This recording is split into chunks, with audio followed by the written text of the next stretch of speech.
준호의 주식 노트. 오늘은 2022년 해외 주식 유망 종목으로 꼽히는 마이크로소프트사에 대해 알아보겠습니다. 처음으로 마이크로소프트의 기업 소개입니다. 마이크로소프트는 미국에 위치한 세계 최대의 소프트웨어 기업으로 본사는 워싱턴주 시애틀 근처의 레드먼드에 있고, 실리콘밸리에는 소프트웨어 부문과 파워포인트 등 일부 핵심 시설들이 있습니다. 설립자는 빌 게이츠와 폴 앨런이며 현재 최고 경영자는 인도 출신의 선 마이크로 시스템즈에서 몸담았던 사티아 나델라입니다. 다음으로 마이크로소프트의 기업 역사입니다. 마이크로소프트 윈도우는 현대 가정용 컴퓨터 시장을 지배하다시피 하고 있습니다. OS뿐만이 아니라 마이크로소프트 오피스는 사실상 비즈니스 업계의 표준으로 사용되고 있으며 심지어 맥에서도 마이크로소프트 오피스를 쓰고 있습니다.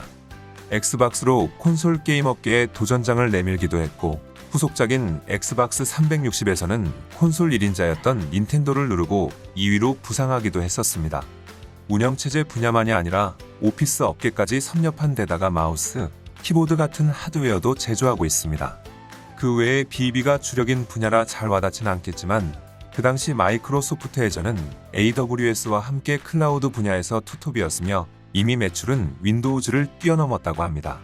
그리고 마침내 비스타의 단점을 고쳐서 낸 윈도우 7은 2011년 1월 기준 3억 장이 팔렸고, OS 시장에 대해서는 마이크로소프트의 장악력을 따라올 회사는 없다는 것이 이것으로 다시 한번 증명됐습니다. 윈도우 8은 지나치게 모바일과 PC와의 통합을 추진한 나머지 좋은 평가를 받지 못하였습니다. 윈도우 7까지는 기존의 아이콘 기반 인터페이스를 적용했기 때문에 이용자들도 큰 불만이 없었으나, 윈도우 8에서는 기존의 아이콘 기반 인터페이스에 터치 기반 인터페이스를 조합했는데, 이 인터페이스는 기존의 아이콘 기반 인터페이스에 익숙했던 사용자들에게 큰 반발을 일으켰습니다.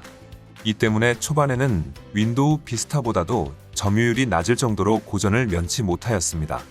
2010년대로 접어들면서 마이크로소프트는 일반 소비자 시장에서는 그 위세가 약간 줄어든 것처럼 보이고 있었습니다. 그 이유로는 태블릿 시장과 스마트폰 시장의 급성장으로 인한 PC 시장 비관론과 인텔의 독점으로 인한 PC 시장의 정체화, 그리고 그에 따른 컴퓨터의 교체 주기 장기화를 들 수 있습니다. 그러나 실제로는 마이크로소프트는 애저 덕에 여전히 기업 시장에서 잘 나가고 있었으며, 윈도우 8 역시 XP의 지원 중단으로 서서히 사용자가 늘어나고 있었습니다. 그리고 데스크톱 시장은 마이크로소프트 독점 체제여서 윈도우 8이 망해도 어차피 윈도우 7이 있기 때문에 매출에는 큰 타격이 없고, 마이크로소프트 오피스의 매출도 무시할 수 없다는 점, 그리고 모바일 기기가 등장했어도 아직 PC의 업무를 완전히 대체하기는 힘들기 때문에 여전히 PC를 원하는 사람들이 많다는 점, 그리고 모바일 시장도 PC 시장처럼 성능이 상향 평준화되면서 사용자들이 교체 주기를 늦춘다는 점 때문에 예전만큼은 아니더라도 여전히 마이크로소프트는 IT 업계에서 엄청난 위상을 차지하고 있다고 볼 수 있습니다. 윈도우 10이 출시된 이후에는 윈도우 7 8.1 사용자들에게 무료 업데이트라는 파격적인 정책을 펼쳤습니다. 윈도우 8 때와 다르게 소비자들의 요구를 적극 수용했다는 점, UI가 이제야 제대로 최적화되었다는 점에서 높은 평가를 받고 있으며, 실제로 출시 이틀 만에 6,700만 대의 기기를 확보하는 쾌거를 이루면서 다시금 회복세를 보였습니다. 2016년 6월에는 30조 원의 링크드인을 인수하였고, 2018년 6월에는 8조 5천억 원의 기터브를 인수하였습니다. 세간에서는 인터넷 익스플로어가 크롬에게 밀리고 윈도우가 아이폰과 구글 안드로이드 때문에 시장에서의 지배력을 잃어가면서 스티브 발머 체제 이후 마이크로소프트의 암흑기가 지속되고 있다는 목소리가 많았습니다.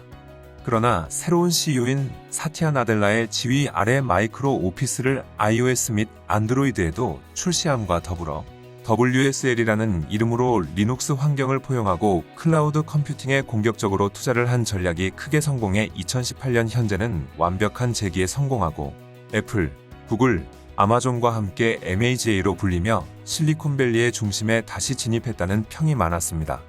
현재는 마이크로 애저를 비롯한 클라우드 부문의 매출이 운영체제 부문의 매출을 뛰어넘었다고 합니다. 그래서 그런지 CEO인 사티아 나델라도 이제부터는 회사의 우선순위를 윈도우에서 클라우드 중심으로 변경하겠다고 선언했습니다. 2018년에는 시가총액이 급상승하여 11월 기준으로 아마존닷컴을 제치고 애플에 이어 2위에 올랐습니다. 2018년 11월에는 드디어 장중 한때 애플의 시가총액마저 넘으며 무려 20년 만에 전세계 시가총액 1위라는 타이틀을 다시 거머쥐었고, 마이크로소프트의 시가총액이 애플을 넘은 것은 지난 2010년 애플에 추월당한 이후로 처음이었습니다. 2019년 4월 애플, 아마존닷컴에 이어 역대 세 번째로 시가총액 1조 달러를 달성한 기업이 되었습니다. 2010년대부터 잘나가던 휴대기기 분야에서 갑자기 처참한 실패를 맛본 마이크로소프트사는 사티아 나델라의 부임 이후 마이크로소프트 애저 클라우드 서비스를 대성공시키면서 2018년 말에 애플을 다시 꺾어 시가총액 1위를 탈환하게 됩니다. B2B에 최적화된 회사인 만큼 클라우드 서비스로 인한 상승 효과를 제대로 보았기 때문입니다. 이후 한동안 애플에게 재추월당했다가 2021년 10월 29일 주가 상승으로 2조 4,900억 달러 시가총액을 기록하면서 다시 세계 시총 1위 기업으로 등극했습니다. PC 시대를 이끌었던 기업들 중 유례없이 장기적인 주가 강세를 보이는 중입니다. 2021년 11월 20일 애플의 주가 상승으로 시총 1위에선 내려왔고, 2021년 12월 21일 디지털 광고 플랫폼 젠덜 AT&T로부터 매각하는 것에 합의했다고 발표했습니다. 다음은 마이크로소프트의 주요 제품군입니다. 마이크로소프트의 주요 제품군 중 시스템 소프트웨어 개발 도구 부문에는 컴퓨터 운영체제인 마이크로소프트 윈도우, 웹 브라우저인 마이크로소프트 익스플로어와 엣지, 음성인식 비서 시스템인 마이크로소프트 코타나, 안티바이러스 소프트웨어인 윈도우 디펜더 9 마이크로소프트 시큐리티 에센셜, 종합 멀티미디어 라이브러리인 다이렉트X, 리치 인터넷 애플리케이션인 마이크로소프트 실버라이트, 통합 개발 프로그램 비주얼 스튜디오, 비주얼 스튜디오 코드, 마이크로소프트의 주요 차기 산업 중 하나인 클라우드 컴퓨팅 서비스인 마이크로소프트 애저와 SQL 서버가 있습니다. 멀티미디어 저작 관리 도구 부문에는 영상 편집 프로그램인 마이크로소프트 하이퍼랩스 프로, 작곡 프로그램인 마이크로소프트 리서치 송스미스, 화면 필기 프로그램 마이크로소프트 화이트보드, 일정 관리 프로그램인 마이크로소프트 투투, 음악 스트리밍 서비스와 재생 프로그램인 그루브 음악, 동영상 플레이어인 윈도우 미디어 플레이어가 있고, 플랫폼 부문에는 통합 오피스 프로그램인 마이크로소프트 오피스, 교육기관, 기업용 그룹 채팅 소프트웨어인 마이크로소프트 팀즈, 인터넷 전화 서비스인 스카이프, 기업 전용 소셜 네트워크 서비스인 마이크로소프트 야머, 클라우드 스토리지인 원드라이브가 있습니다.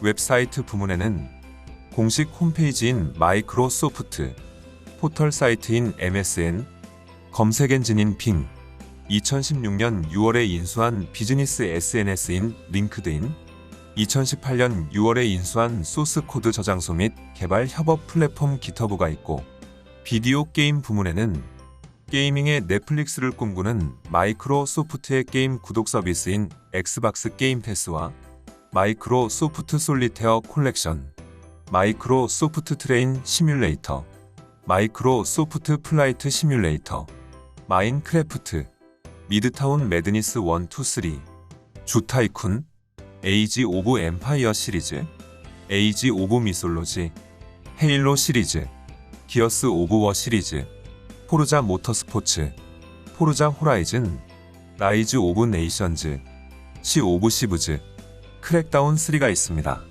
다음은 마이크로소프트의 하드웨어 부문 제품군으로 과거 각진 박스형이던 초창기 마우스들과 다르게 당시 마우스 디자인에 $10,000를 투입하여 곡선의 인체공학적 디자인인 마이크로소프트 마우스 2.0과 사무실에서 장시간 사용하는 사람들의 손목 터널 증후군 예방을 위한 어고노믹 키보드와 사이드와인더 게임패드의 발전형인 엑스박스 360 컨트롤러와 투인원 디바이스인 마이크로소프트 서피스 등이 있습니다. 마지막으로 마이크로소프트의 기업 최근 실적을 살펴보겠습니다. 회계연도 2019년과 비교하여 회계연도 2021년에 수익은 207조 5,046억 3,600만 원으로 34% 증가되었고, 총이익은 143조 242억 3,200만 원으로 40% 증가되었습니다. 마이크로소프트 2021년 연례보고서 하이라이트를 살펴보면 2020 회계연도와 비교하여 2021 회계연도의 주요 내용은 다음과 같습니다. 상업용 클라우드 매출은 34% 증가한 691억 달러를 기록했고, 오피스 커머셜 제품 및 클라우드 서비스 수익은 오피스 365 커머셜의 22% 성장에 힘입어 13% 증가했으며, 오피스 컨슈머 제품 및 클라우드 서비스 수익은 10% 증가했으며, 마이크로소프트 365 컨슈머 구독자는 5,190만 명으로 증가했습니다. 링크드인 수익은 27% 증가했고, 다이나믹스 제품 및 클라우드 서비스 수익은 다이나믹스 365의 43% 성장에 힘입어 25% 증가했으며, 서버 제품 및 클라우드 서비스 수익은 애저의 50% 성장에 힘입어 27% 증가했습니다. 윈도우 OEM 라이선스 수익이 소폭 증가했고, 윈도우 커머셜 제품 및 클라우드 서비스 수익은 14% 증가했으며, 엑스박스 콘텐츠 및 서비스 수익은 23% 증가했습니다. 트래픽 획득 비용을 제외한 검색 광고 수익은 13% 증가했습니다. 서피스 수익은 5% 증가했다고 합니다.